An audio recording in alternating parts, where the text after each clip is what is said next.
우리 교회는 구역별로 돌아가면서 교회 청소를 하고 있습니다. 참 주말에 얼마나 아까운 시간입니까?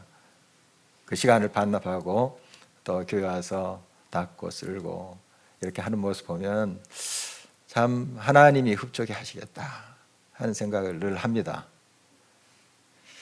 교회에 또 여러 가지 일들을 위해서 여러분들이 봉사하시고 지금 보이는데 또 보이지 않는 곳에서 여러분이 함께 일을 하기 때문에 이 몸된 교회가 또 하나님의 영광을 드러낸다고 볼 수가 있겠습니다. 일일이 수고하시는 분들을 언급하지 않더라도 우리가 알죠. 특히 또 코로나19 상황에서 더 많은 예를 쓰시고 참 신경을 많이 쓰시는 분들이 계십니다. 정말 이렇게 일하는 자가 있기 때문에 주의 공동체는 언제나 또 든든히 써가는 것을 보게 됩니다. 코로나19로 잠시 중단되었던 그 전도 사역, 또 이웃과 함께하는 사역들 이제 재개할 때가 되었다 이렇게 생각이 됩니다. 물론 우리가 다 모든 것을 열어서 할 수는 없는 상황입니다. 그러나 단계적으로 우리가 하나하나씩 할 수 있는 방향으로 우리 가야 되지 않느냐 하는 생각을 합니다. 이러한 모든 상황 속에서 하나님께서는 계속해서 우리를 위해서 일해 오셨다. 그리고 지금도 일하신다 하는 것을 고백하게 됩니다. 우리가 하나님의 지혜를 구하면서 무엇보다도 생명을 고치고 살리는 일에 동참해야 하겠습니다. 우리 예수님은 전통이라는 그런 옷을 그럴듯이 입고 있었던 편견 속에서도 하나님의 일을 하셨습니다. 아버지의 일을 나도 한다 이렇게 표현했듯이 일을 계속 하셨습니다. 많은 오해와 비방 속에서도 또 가르치시며 고치시며 생명을 살리셨습니다. 너무 우리가 잘 알고 있습니다. 오늘 주신 말씀 통해서 그 위대한 생명의 역사에 우리 모두 동참했으면 하는 것입니다. 베데스다 목가에서 38년 동안 병을 앓다가 예수를 만나서 고침을 받은 사람이 있습니다. 얼마나 기뻤겠습니까? 그런데 이 모습을 보면서 예수님을 비방하는 자들이 있었습니다. 좀 같이 기뻐해 주면 얼마나 좋아요. 38년 동안 그 고통 속에 있던 사람이 고침을 받았잖아요. 해방되었잖아요. 그러면 와 박수 쳐주면서 할렐루야 하고 찬양하면 참 좋은데 예수님이 그걸 고치셨잖아요. 예수님을 이제 오히려 박해하는 일이 생기게 된 것입니다. 왜냐하면 안식일에 그 일을 했다는 거예요. 안식일에 일을 했다는 겁니다. 그래서 이제 예수님을 그렇게 비방을 했습니다. 이에 예수님께서 이렇게 그들에게 말씀하신 내용이 오늘 본문에 나오는데요. 17절 말씀입니다. 예수께서 그들에게 이르시되 내 아버지께서 이제까지 일하시니 나도 일한다 하시매. 이제 성부 하나님께서 계속 일하신다. 그러니 나도 일한다. 이런 이제 예수님의 말씀이죠. 물론 이 말씀은 안식일에 아무 일 해도 된다. 이런 의미로 예수님께서 말씀하신 거 아니에요. 안식일은 일을 쉬는 그런 날이잖아요. 그런데 하나님이 허락하신 일이 있어요. 안식일에. 예를 들어서 예배. 그 당시 이제 제사죠. 이 제물을 잡았어요. 이게 쉬운 일이 아니에요. 그리고 얼마나 집중을 해야 될 일인지 몰라요. 이런 일들을 했습니다. 그리고 사람이나 가축이 웅덩이나 물에 빠졌을 때 안식일이라 할지라도 건졌어요. 그 일 아니에요. 굉장히 힘들겠죠. 막 발버둥 치는데 끄집어 넣을 때 얼마나 힘들겠어요. 어떻게 보면 일인데 노동이잖아요. 그런데 일 아니에요, 그게. 그리고 가난하고 궁핍한 자들 돌아보면서 섬기는 것. 안식일에 그 일 아니에요. 유대인들이 그거 알고 있었습니다. 그런데 의료행위, 사람을 고친다는 거, 이건 일이다. 그들이 이제 그렇게 생각하고 있었던 거예요. 그러니까 예수님께서 지금 병자를 고치셨잖아요. 이거 일했다. 그것에 주목하면서 예수님을 막 지금 욕하고 있는 거예요. 핍박하고 있는 겁니다. 그러니까 그 환자의 기쁨에 동참하면서 같이 즐거워하고 하기보다도 이렇게 자기들의 생각과 자기들이 가지고 있는 전통과 맞지 않는다 해서 바로 정죄해 버리는 그런 이제 유대인들의 모습을 보게 됩니다. 예수님께서는 이렇게 잘 설명을 했습니다. 이 안식일에 그 웅덩이에 빠진 그런 가축을 너희들 건지지 않느냐. 참 38년 동안 이렇게 질병 가운데 그 고통 속에 있는 그 자를 안식일에 고쳤다 해서 하나님이 그것을 일이다 하면서 노여하시겠는가? 잘 설명하셨죠. 그러나 안 듣습니다. 이 유대인들 안 들어요. 오히려 예수님 죽이려고 했습니다. 그런 말을 하시는 예수님을 향해서 증오심을 품었던 것이죠. 그래서 이제까지 자기들이 지켜온 전통, 그것이 하나님의 뜻보다도 더 앞서간 거예요. 이런 이제 모습들이 얼마나 많은지 모릅니다. 그리고 예수님께서 이제 안식일을 범했다. 안식일에 병자를 고쳤으니까 또 아버지께서 일하신 나도 일한다 하면서 하나님을 친아버지라고 이야기하고 하나님과 그 자기를 예수님 자신을 동등하게 여기는 거, 이것에 대해서 그들이 발끈하면서 신성모독죄다 하고 예수님 죽이려고 했던 거 우리가 볼 수가 있습니다. 그래서 이런 자는 살려둬서는 안 된다. 많은 사람들을 유혹하고 혼란에 빠지게 하고 하나님의 말씀에 거슬리게 인도한다. 이런 생각을 유대인들이 했던 것이죠. 전통 참 중요합니다. 전통은 이제 진리를 담을 수 있는 그릇과 같은 거예요. 그러니까 이 진리를 잘 담기 위해서는 전통이 잘 또 갖춰져야 됩니다. 그래야지 그 좋은 진리를 담아서 간수할 수 있죠. 그래서 전통 자체를 다 나쁘다 이렇게 할 수 없어요. 그러나 만약에 그 전통 속에서 하나님의 말씀이 빠져버린다거나 또 하나님 말씀이 없다면 그 전통은 어떻게 돼야 되겠습니까? 깨야 되겠죠. 깨야 됩니다. 하나님 말씀과 또 이배된다면 그 전통이라는 게 아주 귀한 것입니다만은, 그러나 하나님 말씀과 틀렸다면 그 전통조차도 깨야 돼요. 참 이게 이제 쉽지 않은 거예요. 유대인들에게 참 불가능에 가까운 일이었어요. 예수님 계속 이 잘못된 전통을 깨는 거잖아요. 그러니까 이스라엘 백성들이 그렇게 오랫동안 지켜왔던 것에 대해서 예수님 존중하세요. 성전에 가서 또 가르치시기도 하시고 또 성전에서 친교하시고 하셨어요. 예수님도 저 성전 다 썩었어 하면서 발도 안 딛고 그러시지 않았어요. 전통 중요하게 여기셨습니다. 그러나 그 정신을 잃어버리고 진리를 잃어버린 것에 대해서 예수님께서 말씀하신 거죠. 여러분,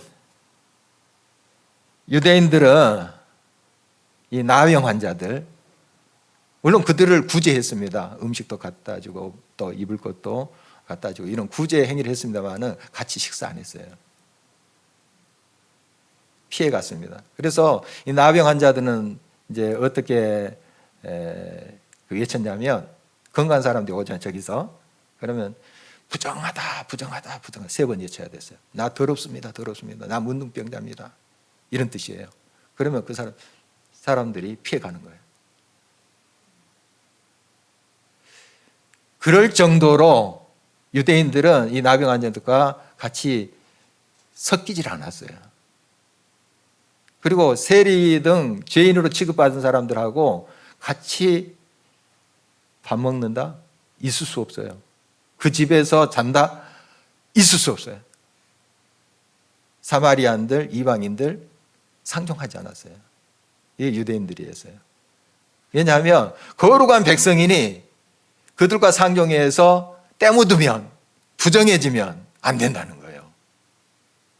예수님 이거 부시셨습니다. 예수님 세리 집에 가서 식사하셨어요. 삭교 집에 가서 주무셨어요.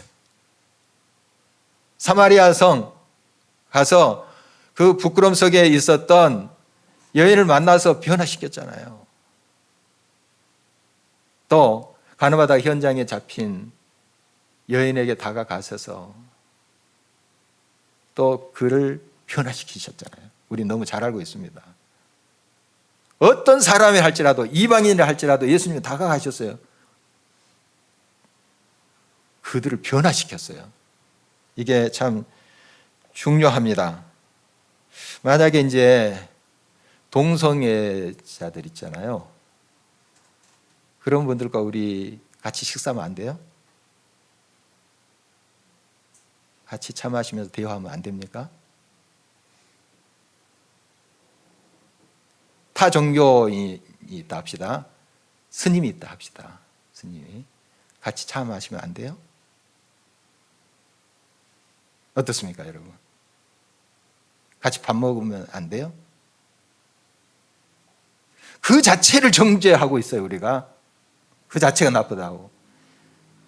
예수는 그렇게 하지 않았어요. 가늠한 여인까지 가서 그를 변화시켰어요. 그들의 죄를 인정한 것이 아니에요. 인정한 건 아니잖아요. 동성이 잘못했어요. 그러나 그들을 변화시켜야 되잖아요. 그러니 우리가 이제 그런 분들과 함께 식사하고 또 무슨 일을 이야기하고 할 때 항상 우리는 말씀으로 충만해 있어야 돼요. 성령으로 충만해 있어야 돼요. 그렇지 않으면 우리도 모르는 사이에 물들어가죠. 실족할 수 있어요. 그런 점에서 우려하는 것이죠. 그래서 우리 믿음의 사람들은 늘 말씀으로 충만해져 있어야 됩니다. 성령으로 충만해져 있어야 돼요. 그래야지 변화시킬 거 아니에요. 우리 힘으로 어떻게 됩니까? 안 돼요. 변화시킬 수 없어요. 성령이 역사하실 때 변화시킬 수가 있는 것이죠. 예수님의 이 모습을 우리가 바라보면서 닮아가야 됩니다. 예수님은 처음부터 정죄하지 않으세요. 사마리아 그 여인에게도 물 좀 달라 하잖아요. 처음부터 너 죄를 알렸다. 대화가 되겠습니까? 처음부터 그러면. 담 딱 쌓고 나는 너와 달라. 나는 크리스찬이야. 그러면 그들을 변화시킬 수가 있겠어요? 이런 편견과 잘못된 전통을 예수님께 깨셨어요. 그래서 그들이 친구가 되셨다. 그렇게까지 성경은 표현하고 있습니다. 친구가 되셨다. 어떻게 그 거룩하신 분이 하나님과 동등된 분, 삼위일체 하나님 아니십니까? 그 죄인들과 친구가 되어버리셨어요. 같이 대화도 하고 식사도 하시고 그 집에 묵기도 하시고 그리고 그들을 변화시켰죠. 이게 중요합니다. 그들이 새 사람이 되었어요. 예수님의 사람이 됐어요. 예수님이 계속해서 유대인들에게 그 하나님 아버지와 자기 하는 일이 동일하다. 이런 말씀을 이제 주고 계시는데 19절 보십니다. 그러므로 예수께서 그들에게 이르시되 내가 진실로 진실로 너희에게 이르노니 아들이 아버지께서 하시는 일을 보지 않고는 아무것도 스스로 할 수 없나니 아버지께서 행하시는 그것을 아들도 그와 같이 행하느니라. 성자 이제 하나님이신 예수님께서 성부 하나님께서 하시는 모든 일을 알고 계신다 하는 것입니다. 삼일체 하나님이시니까요. 다 알고 계세요. 그리고 그 아버지께서 하시는 일을 지금 이 땅에 오셔서 예수님이 하고 계시는 거예요. 아버지의 일이에요. 자기의 일이기도 하고. 참 사람이시자 참 하나님이시다 하는 그런 말씀이에요. 요한복음 보면은 처음부터 말씀이 계셨는데 그 말씀이 이제 예수님이시죠. 그 말씀이 하나님이시라. 예수님 하나님이세요. 하나님이세요. 물론 이 땅에 육신으로 와서 참 사람이세요. 참 사람. 피곤도 하시고 잠도 주무시고 줄여서 또 음식도 잡수시고 그랬었어요. 참 사람으로 오셨는데 또 참 하나님이세요. 그래서 예수님의 기적들을 보면 이게 뭔가 하면 예수님이 하나님이다 하는 것을 보여주는 거예요. 이 기적이라는 거, 표적, 신비한 거잖아요. 그걸 통해서 야, 하나님이시지 않을까? 사람도 그렇게 생각한 거죠. 처음부터 안 것은 아니지만. 그리고 무엇보다도 죽은 자를 살렸다 하는 것은 이건 이제 하나님께서 하시는 일이에요.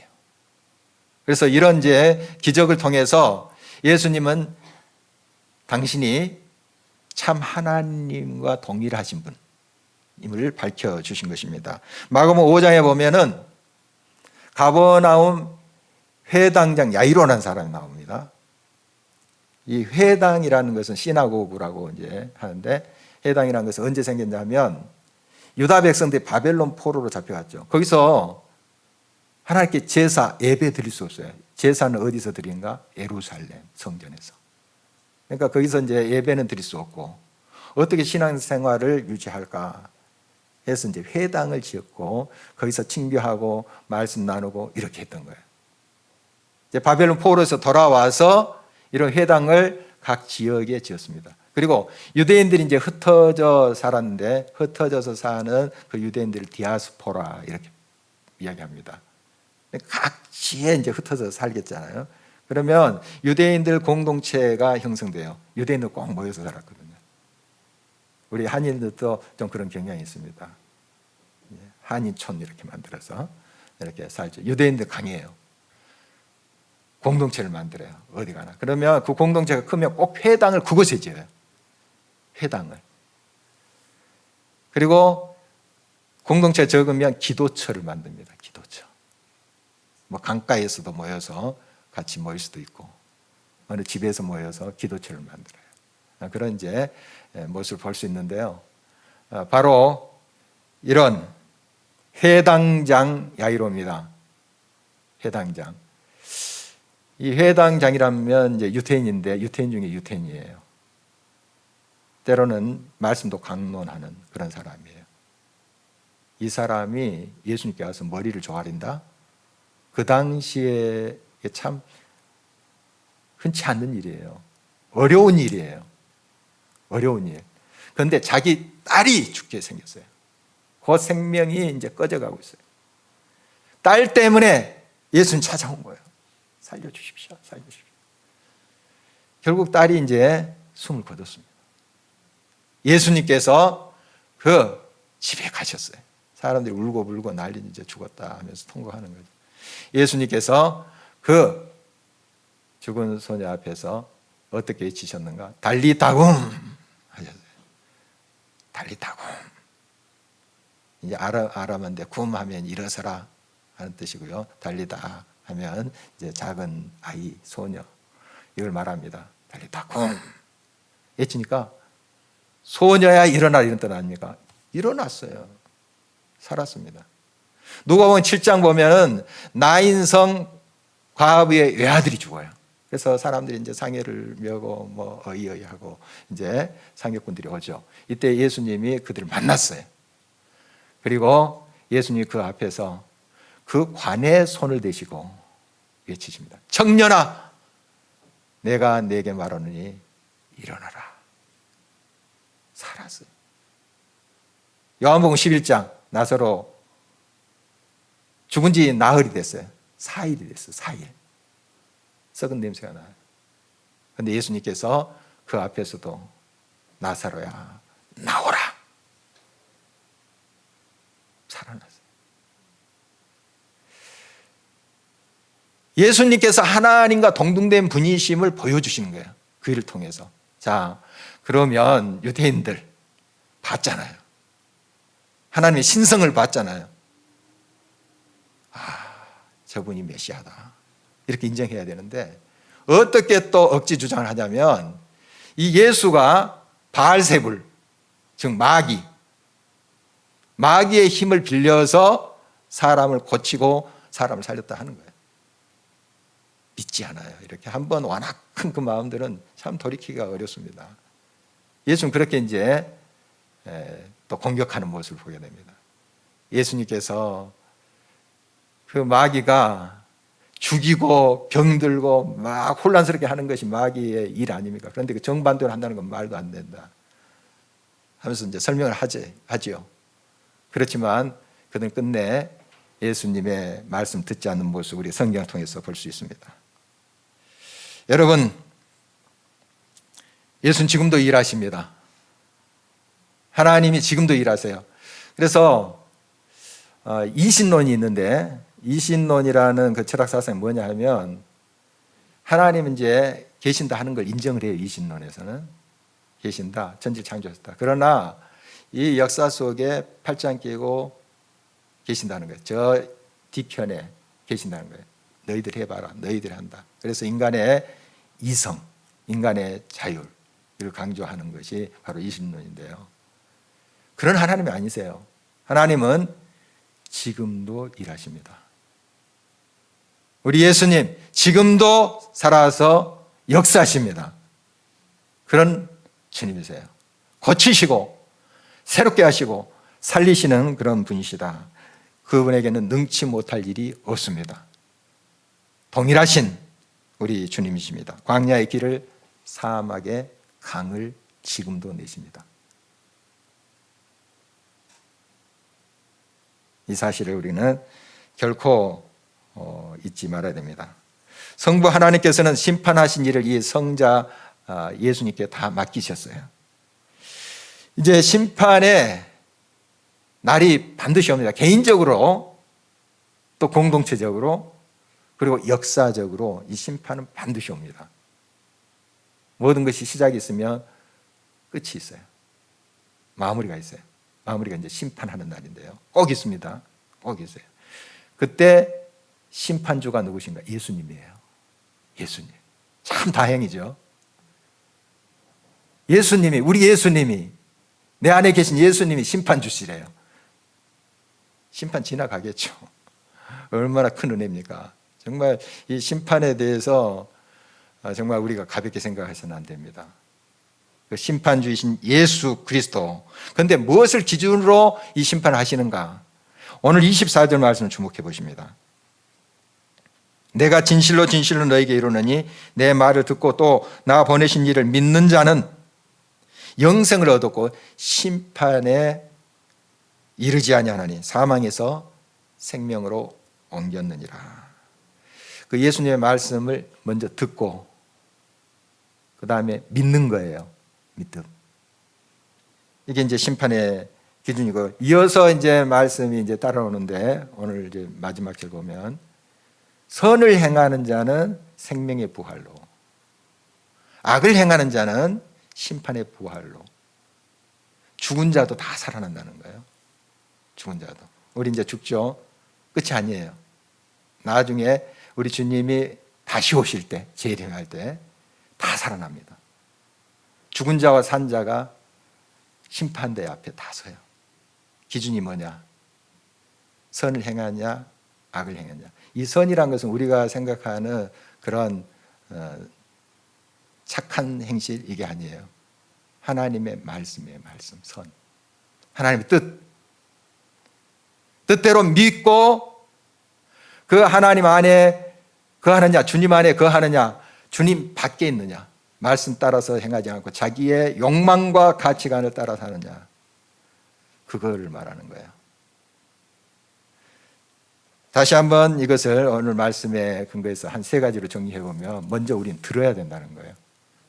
들어야 됩니다. 어떤 사람 듣냐 하면 자기를 비운 사람이 들어요. 대인 관계 속에서 마찬가지입니다. 가정에서도 마찬가지예요.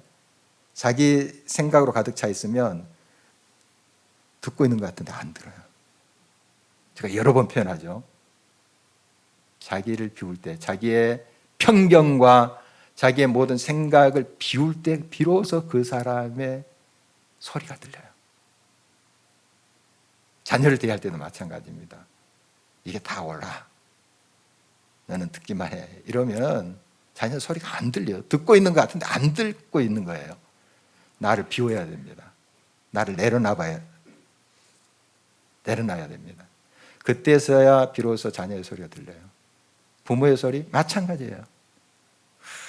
그냥 소위, 죄송합니다, 이런 표현을 써, 꼰대, 이런 식으로 생각하죠. 안 들립니다. 안 들려요. 부모의 소리가 안 들려요. 내려놔야 돼요. 나를 좀 비우는 거. 그때서야 들리기 시작해요. 하나님 말씀도 마찬가지입니다. 여러분 항상 하나님의 말씀을 여러 모양으로 대하죠.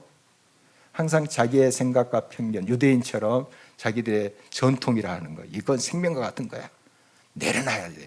그래야지 들려요. 예수님의 말씀이 그제서야 들리는 거예요. 하나님과 동등된 메시아가 눈앞에 보입니다. 기적을 베푸세요. 천국 복음을 말씀하세요. 유대인들 안 들었습니다. 물론 이제 그 귀로 무슨 소리를 들었겠죠. 그러나 그걸 귀 기울여 담지 못하는 거예요. 여러분 비우셔야 됩니다. 겸손하셔야 돼요. 그래야지 들을 수가 있다는 사실이죠. 여러분 매일 하시는 이제 묵상 또 성경 통도 또 예배 때 기도 때마다 선포되는 말씀들 여러분 비운 마음으로 열린 마음으로 계실 때 들리는 겁니다. 그때야 들려요. 아, 이 말씀이구나. 그 다음에 믿는 거예요. 믿는 겁니다. 그 말씀을 깨닫고 믿는 것인데 이 세상 여러 지식과 달리 이 성경 말씀, 하나님 말씀 깨닫게 하는 것은 우리의 지적인 능력이 아니에요. 굉장한 통찰력이 아니에요. 성령으로 깨닫게 돼요. 성령의 감화 감동으로 깨닫게 됩니다. 그래서 우리는 늘 말씀 앞에 있을 때에 기도해야 돼요. 성령님 역사해 주십시오. 성령의 충만한 가운데 이 말씀을 깨닫게 해 주십시오. 이 말씀은 성령의 감화 감동으로 된 말씀이니 이 말씀을 온전히 깨닫게 해 주십시오. 그때 그 말씀이 믿어져요. 그래서 아까 믿어야 된다 이렇게 표현했지만 더 정확하게 표현하면 믿어지는 거예요.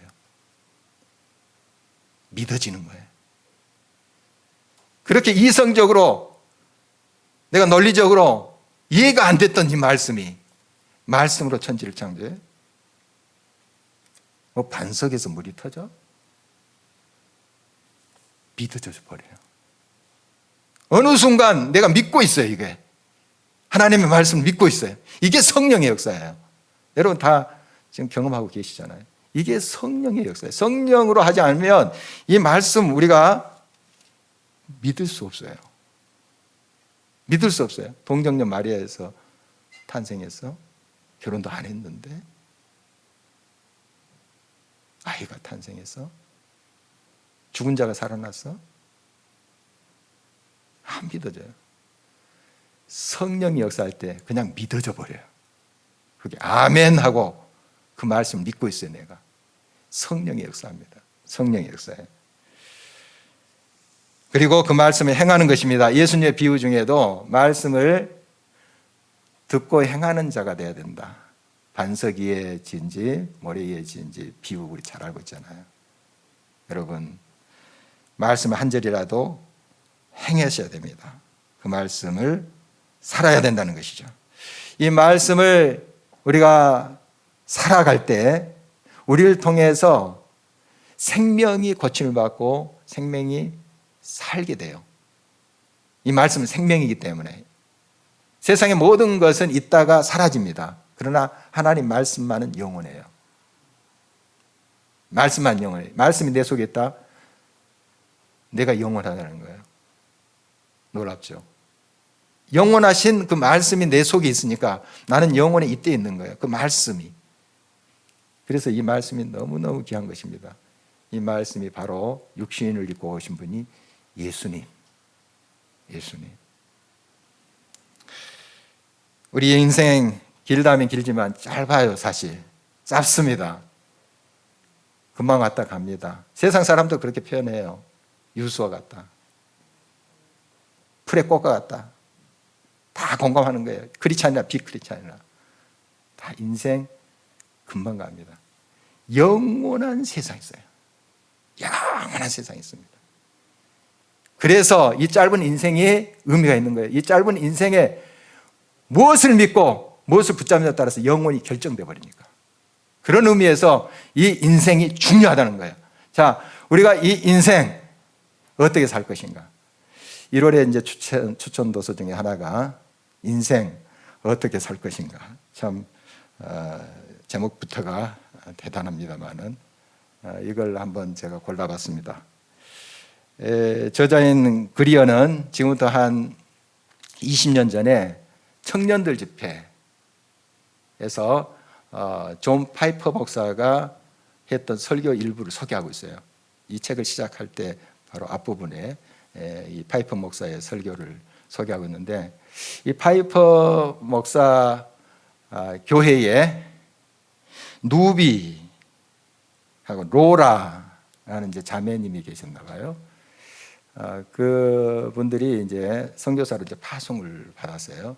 몇 살 때 이제 파송 받았는지 모릅니다만은, 지금 나이는 이 루비는 80세가 넘었어요. 오랫동안 이제 선교 사역을 하신 것 같아요. 그리고 노라는 80세에 가깝다 그랬으니까 한 70대 후반. 어디서 이제 사역을 하고 있었냐면은 카메룬, 아프리카 카메룬에서 이제 사역을 하고 있었는데, 가난한 자들 돕고 복음을 증거하고 이런 사역을 했어요. 이 루비는 평생 이제 독신이었고요. 그다음에 동역했던 이 로라는 이제 사별을 해서 언자가 됐습니다. 의사입니다, 의사 이분은.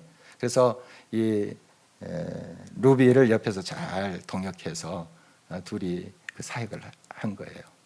그런데 둘이 차를 타고 가다가 브레이크가 고장나서 차가 전복돼서 죽었습니다. 선교지에서 죽었어요. 이 파이퍼 목사가 이 이야기를 꺼내면서, 여러분 이것이 비극일까요? 이렇게 질문했어요. 거기에 있는 청년들이 아닙니다.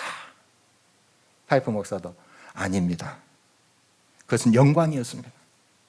비극이 무엇인지 이제 말씀드리겠습니다 하고, 그가 이제 리더스 다이제스트라는 이제 잡지가 있거든요. 아주 좋은 이야기들, 훈훈한 이야기들 이렇게 모아놓은 잡지가 있어요. 그 중에 이제 한 내용을 이제 읽기 시작했어요. 저도 읽겠습니다.